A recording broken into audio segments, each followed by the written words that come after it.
안녕하세요. 제3의 길 채널 주동식입니다. 오늘은 그 미북 하노이 회담에 대해 이유에 대해서 말씀을 드려볼까 합니다. 이제 오늘 미국의 트럼프 대통령 그리고 김씨조선의 김정은이 하노이에서 만나죠. 대한민국뿐만이 아니라 미국과 일본, 중국, 러시아 그리고 이제 전 세계가 주목하는 거대한 이벤트라고 할 수가 있습니다. 그런데 역시 그래도 이제 뭐 이 회담 결과를 가장 이제 관심 있게 지켜보는 건 아무래도 우리 대한민국 국민들일 수밖에 없다고 봅니다. 이 회담이 이제 평화와 이제 그 거대한 이제 화해로 이어질 것이다 이렇게 기대하는 분들도 많습니다만은 또 걱정하는 분들도 많습니다. 정말 이 회담 결과가 그 거대한 어떤 민족사적 비극으로 이어지는 거 아닌가, 그런 신호탄이 되는 거 아닌가 불안해하는 분들도 많습니다. 어느 쪽이 더 많은지는 잘 모르겠습니다만은 결론부터 제가 좀 말씀드리자 그러면은 이번 그 하노이 회담은 상당한 성과를 거둘 가능성이 커 보입니다. 여기서 이제 성과라는 게 누구의 관점에서 보는 성과냐 하는 게 중요한데, 간단히 말해서 트럼프와 김정은이 보는 관점에서 보는 성과입니다. 즉 트럼프와 김정은 모두 자기네 나라에 돌아가 가지고 이번 회담에서 내가 이렇게 두드러진 성과를 거두었다, 그렇게 자랑을 하게 되지 않을까, 그런 생각을 해봅니다. 그런 성과를 거두기 위해서 그 김정은과 트럼프가 협력할 가능성이 매우 크다, 저는 그렇게 좀 봅니다. 지난해 말 그리고 올해 초에 걸쳐서 미국과 이 문재인이 보여온 언행이 이런 짐작을 좀 뒷받침을 하고 있습니다. 문재인이 지난 그 19일에 그 트럼프와 통화를 했죠. 5개월 만이라고 그럽니다. 여기서 무슨 이야기를 했느냐, 남북 사이의 철도와 도로 연결부터 남북 경제협력 사업까지 트럼프가 요구한다면은 그 역할을 떠맡겠다, 그럴 수 있고 그것이 미국의 부담을 덜어줄 수 있는 길이다, 그러게 말했다고 그러죠. 간단히 말해서 문재인이 하는 이야기는, 트럼프에게 하는 이야기는 그냥 눈 감아 달라 하는 겁니다. 모르는 척 해달라. 그러면은 김씨조선 북에다가 돈 보내는 것은 우리 돈으로 하겠다, 그런 시그널을 보낸 것입니다. 트럼프나 이제 미국 측의 행동에서도 과거와는 좀 다른 변화가 느껴집니다. 트럼프가 이제 지난 한국 시간으로 지난 2월 6일에 시정 연설을 했죠. 여기서 이제 그 북미 정상회담 갖는다, 미국 정상회담을 갖는다고 알렸고, 또 연설에서 구체적인 그 비핵화 수준을 말하지 않았습니다. 그리고 이제 뭐 그냥 정상회담이 반드시 필요하다, 그리고 한반도 평화를 위한 노력을 이어갈 것이다, 그리고 뭐 미군 유해 송환이 있었고 핵실험과 미사일 실험이 15개월 동안이 없었다. 그러니까 그 자기가 그 북한과 대화한 게, 김씨조선과 북한과 한 게 굉장히 잘한 일이었고 성과가 있었다는 이제 이야기를 강조를 했습니다. 자기가 아니었으면 한반도에서 전쟁이 발발할 수도 있었다. 그리고 김씨조선과 대화한 것이 미국의 이익에도 부합한다, 이제 이런 식으로 이야기를 했습니다. 여기서 주목해야 될 것이 트럼프 연설에서 비핵화라는 표현이 없어졌다는 것입니다.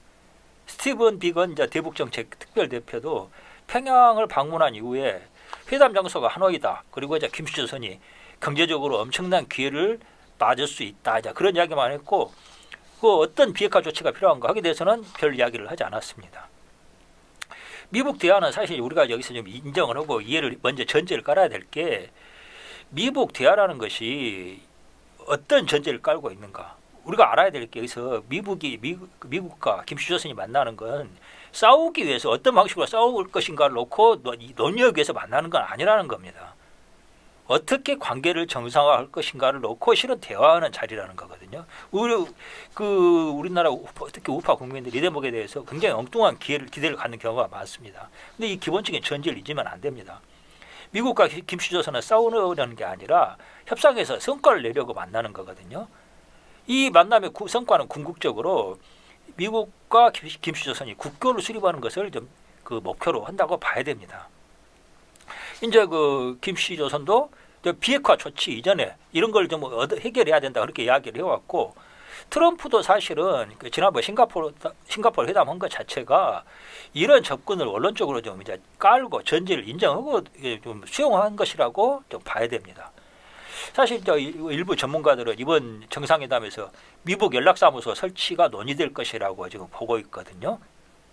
그 뭐 이제 그 상징적인 조치 외에는 새 비핵화는 별로 그 이루어지지 않고 연락사무소 개설이랄지 대북 제재 완화 이런 부분이 이루어지지 않겠냐 하는 이제 전망이 많습니다. 이렇게 해서 이제 뭐 김정은은 국제적인 이제 위상을 높일 수가 있고, 미국은 동시에 트럼프 같은 경우는 그 김씨조선을 그 협상에 묶어두는 한편, 트럼프는 이제 재선을 앞두고 상당한 성과를 거두려는 이제 그런 목적이라는 거죠. 이제 종전선언도 가시권에 들어온 거 아닌가 하는 이제 추정이 나오고 있습니다. 비건 대표가 스탠포드 연설에서 한반도의 전쟁 종식에 대해서 언급을 했죠. 그것도 하나의 정황 증거입니다. 이제 뭐 종전선언에 중국을 포함시킬 것이냐 하는 여부가 나오고 있는데, 본질적인 문제는 아니라고 봅니다. 아마 여러 가지 이제 그 미중 무역 전쟁이 아직까지 실마리가 풀리지 않고 있기 때문에 중국을 포함시킬 것 같지는 않습니다. 근데 중요한 문제도 아닙니다. 단지 이제 종전선언 건너뛰고 이제 그 김씨조선의 비핵화 조치와 연계해가지고 남북 미중 4자 평화협정 논의를 이제 시작할 수도 있습니다. 어쨌든 방식이 어떻든지 간에 평화 체제와 관련해서 이제 상당히 진전된 합의가 이루어지지 않겠냐, 그런 전망이 나오고 있습니다. 이제 그 어떤 조건이냐는 이제 그 수위는 문제가 되지만, 김씨조선 김정은이 상당한 미국과의 어떤 그 비핵화 조치에 대해서 그 어느 정도 일정한 조치를 할 경우에 이제 미국은 먼저 원유 공급량을 확대하고, 현재는 굉장히 좀 묶여 있죠. 근데 이걸 먼저 확대하고, 다음으로 남북 철도 연결 사업을 이제 좀 개시하고, 그다음에 금강산 관광 개시하고, 최종적으로는 개성공단 재개의 순서로 체제를 완화해 가지 않겠냐 하는 전망이 나옵니다. 문제는 이렇게 이제 미국과 김씨조선이 접근해 갈 때 대한민국은 어떻게 하느냐 하는 점이 이제 아주 중요합니다. 트럼프와 김정은 회담에서 좀 대한민국에게 불리한 결과가 나오지 않을까, 사실 예의주시해야 되거든요. 그리고 여러 가지 가능성을 놓고 미국과 사전에 좀 조율을 검토하고 사전 조율을 하면서 좀 했어야 됐습니다. 이게 이제 어떤 그 하노이 회담에 임하는, 우리가 직접 참여하지는 않지만 우리가 준비해야 될 그런 내용이었거든요. 현실은 좀 정반대라고 봅니다. 김우겸이죠, 청와대 대변인이 얼마 전에 그런 이야기를 했습니다. 2차 미북 정상회담에서 종전선언이 들어갈 가능성이 열려 있다. 그리고 뭐 청와대가 그날 이야기를 했습니다. 북한 미국만의 종전선언만으로도 충분하다. 한국은 거기서 빠져도 좋다는 이야기입니다. 청와대가 왜 이런 이야기를 했을까? 이제 뭐 이유는 명확치는 않습니다. 단지 미국과 김씨조선의 합의에 한국은 이제 빠지고 그래도 상관이 없다는 이야기인데, 저기 이제 그 미북 합의가 어떻게 나오든 자기네들은 받아들이겠다는 이제 의견을 표명한 것이거든요. 이것은 이제 사실은 그냥 어떤 그 문재인 정권의 무능력과 그런 걸 이제 보여주는 거 아니냐 하는 그 이야기도 나오는데, 문제는 약간 상황은 더 안 좋은 것일 수도 있습니다. 문재인은 앞에서 이야기한 것처럼 미국이 허락하기만 하면은 대한민국의 돈을 그 북을 위해서 얼마인지 쓰겠다 하는 걸 지금 노골적으로 밝혔거든요. 사실 문재인이 그동안에 지금 해온 것이나 여러 가지 그 판문점 선언을 국회 비준 요구한 거나 하는 것에서 이야기 들어보면은 사실은 그 국회 최소한의 이 감시나 통제도 그런 거 무력화시키면서 북에다 돈을 얼마든지 퍼주겠다 하는 지금 그런 그 입장을 밝힌 거라고 봐야 됩니다. 사실 이게 지금 문재인 돈이 아니고 대한민국의 국민들의 피와 땀으로 만들어진 혈세인데, 이걸 이제 그 어떻게 쓸 것인지, 금액이 얼마인 건지 하는 것도 전혀 통제가 없이 그냥 무한정 퍼주겠다는 이야기나 마찬가지입니다. 그걸 누구에게 퍼주느냐? 대한민국의 적인데 김씨조선에게 그리고 김정은에게 쓰겠다는 이야기거든요. 이 문재인이 청와대가 미국과 북한의 이 종전선언이 어떻게 되건 상관없다, 한국은 빠져도 된다, 이렇게 밝힌 건 제가 보기에 이미 문재인과 김정은 사이에 사전 조율이 마무리됐다는 그런 의미라고 봅니다. 그러니까 문재인은 그 이번 하노이 회담을 앞두고 미국과 사전 조율을 한 게 아니라 이 김정은과 사전 조율을 열심히 했다고 저는 좀 그렇게 해석을 좀 하게 됩니다. 그 이제 최근에 이제 그 중요한 이야기를 좀 그 증을 들었는데, 지난해 이제 평양 남북 정상회담 이후에 청와대 내부에서 변화가 있었다고 그럽니다. 이게 밖으로에서는 잘 알기 어려운 변화인데, 이제 그 평양 회담 이전에는 청와대가 김씨조선에 대해서 이런저런 제안도 하고 대화도 하고 그랬다고 합니다. 그런데 그 이후에 정상회담 이후에 그런 일이 사라졌다고 합니다. 남북 대화가 끊긴 것이냐? 그게 아니라 정반대라는 거죠.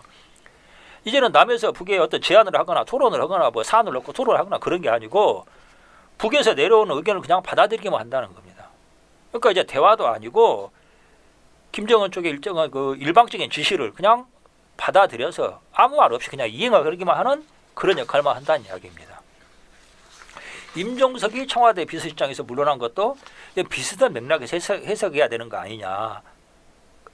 청와대가 아직 이제 완전히 김정은에 의해서 접수되지 않았을 때는 임종석 같은 자가 이제 내부에서 조율을 하고 그 북의 의도를 관철시켜야 할 필요가 있었지만 이제는 완전히 그 청와대 접수가 끝났는데 굳이 임종석이 남아있을 이유나 역할, 기능이 없었다는 이야기죠. 굉장히 심각한 이야기인데 이제 뭐 좀 앞으로 지켜봐야 할 부분 같습니다. 사실 이제 김씨조선의 비핵화는 불가능하다고 봐야 됩니다. 미국도 그걸 모르지 않습니다. 그리고 사실 북핵이 있다 해도 이 미국을 타겟으로 한 것도 아니고 미국을 위협하는 건 아닙니다. 그 핵을 가졌다가 포기한 그 국가는 자발적으로 포기한 사례는 딱 하나 있죠. 남아프리카 공화국이었습니다. 근데 이제 남아프리카 공화국은 경우가 좀 다릅니다. 이제 게다가 그러니까 한마디로 그 북이 핵을 포기할 리는 없다고 보고 게다가 이제 미국이 최근에 이제 본격적으로 고립주의 그 대외 정책을 좀 강화해 가고 있거든요. 한반도 문제에 관해서 이제 미국의 최대 관심사는 중국에 대한 이제 지렛대를 확보하는 겁니다. 그런 측면에서 보면은 이 김씨조선, 김정은과의 그 대화, 타협 가능성은 사실은 상당히 많이 열려 있다고 봐야 됩니다. 우리가 그걸 좀 인정을 해야 될 필요가 있거든요. 그러면서 이제 그 트럼프가 김정은과 타협하면서 그 성과는 자기가 챙기고 그 부담은 대한민국이 아니라 대한민국 국민이 짊어지는 거죠. 문재인이 아니라. 이번에 이제 일본이 그 하노이 회담 앞두고 그런 이야기를 했죠. 대북 제한 우리는 못한다. 이제 이런 이야기도 했거든요. 이걸 보고 이제 이걸 두고 우리나라 언론에서는 뭐 이제 회담 시작도 전에 이제 물 뿌리는 거냐 뭐 이제 뭐 그런 이야기를 했는데 사실은 좀 다른 의미로 봐야 됩니다. 뭐냐? 이게 사실은 역설적으로 미북 대화가 거의 협상 마무리 단계에 왔다는 의미로 좀 저는 받아들여야 할 거라고 봅니다. 그러니까 미북 대화 협상이 마무리 단계에 접어들면 반드시 나오는 문제가 이제 지갑을 누가 열 것이냐 하는 문제가 제기가 되거든요. 일본이 우리는 돈 못 낸다. 그러니까 그 납북자 문제나 이런 문제 해결되기 전에는 돈 못 내놓겠다고 이야기하는 것은 바로 미북 협상이 마무리 단계, 이제 성과를 내는 단계에 왔다는 그 역설적인 이제 증거입니다. 그 미북 대화가 합의 단계에 이르렀다는 그 시그널이죠.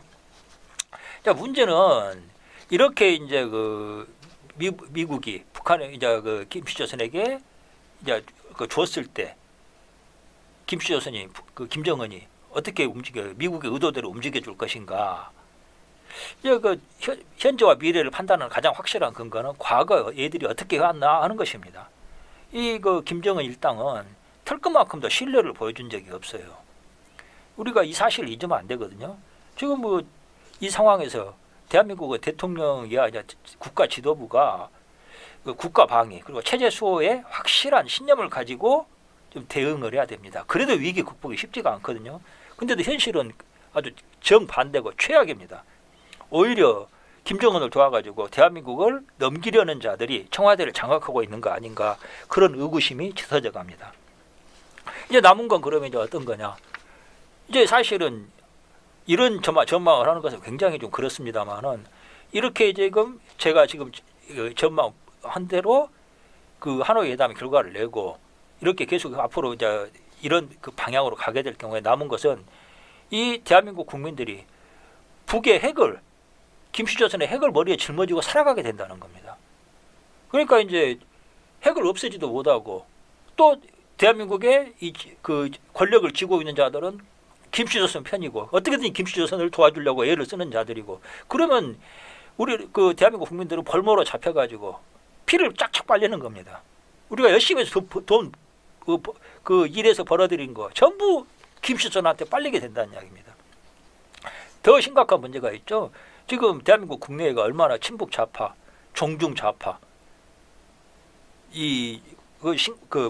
심각합니까? 얘들이 더욱더 지금 기승을 부릴 거라고 보거든요.